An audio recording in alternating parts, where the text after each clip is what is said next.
Dear God, minsan gusto naming itanong, pero nahihiya kami. Minsan gusto naming sumigaw, pero pinipili na lang naming manahimik. Bakit Lord ang tagal? Ang tagal ng hinihintay namin. Ang tagal ng sagot. Ang tagal ng ginhawa. May mga panahong sinusunod ka naman namin, pero parang kami pa rin ang napag-iiwanan. Habang yung iba umaabante, habang kami nakatigil, naghihintay. Lord, kung may dahilan man, turuan mo kaming maintindihan.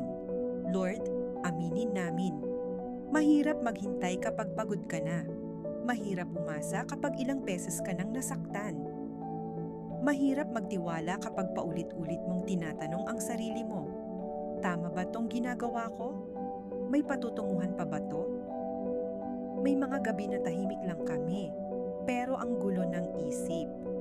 May mga dasal na hindi na namin masabi ng buo, kasi pagod na kaming umasa. Pero Lord, kahit nahihirapan kami, nandito pa rin kami, naghihintay, kumakapit. Lord, minsan akala namin delay, akala namin nakalimutan mo na kami. Pero baka hindi pala delay, baka preparation. Habang naghihintay kami, may inaayos ka pala sa loob namin. May tinatanggal, may tinuturo, may hinuhubog. Hindi mo kami pinaghihintay para pahirapan. Pinaghihintay mo kami kasi hindi pa kami handa sa hinihiling namin. Kasi minsan, kung binigay mo agad, masisira lang kami, masasaktan, maliligaw. Lord, sa paghihintay, doon mo tinatanggal ang maling tao. Maling intensyon, maling dahilan. May mga bagay pala kaming hinihiling na kung tutuusin, hindi pala talaga para sa amin. May mga pangarap kaming gusto, pero hindi pala ayon sa plano mo. At masakit iyon, Lord. Masakit bitawan ang akala naming tama. Masakit tanggapin na may mas alam ka. Pero kung ang kapalit ng sakit ay tamang direksyon, handa kaming maghintay. Lord, kahit hindi pa dumarating ang sagot, salamat kasi hindi mo kami iniiwan. Sa mga panahong akala namin mag-isa kami, ikaw pala ang pinakamalapit.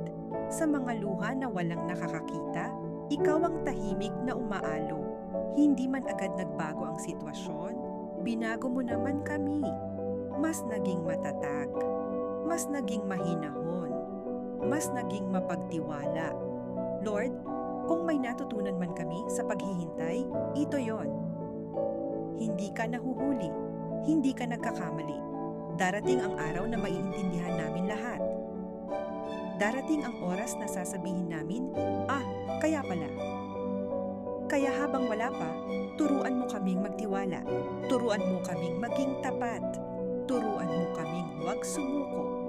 Dear God, kung may naghihintay man ngayon na nanonood, yakapin mo sila. Bigyan mo sila ng lakas sa araw-araw. Bigyan mo sila ng kapayapaan habang naghihintay. At ipaalala mo sa kanila, hindi sila nakalimutan, hindi sila iniwan, at hindi nasayang ang paghihintay nila. Amen.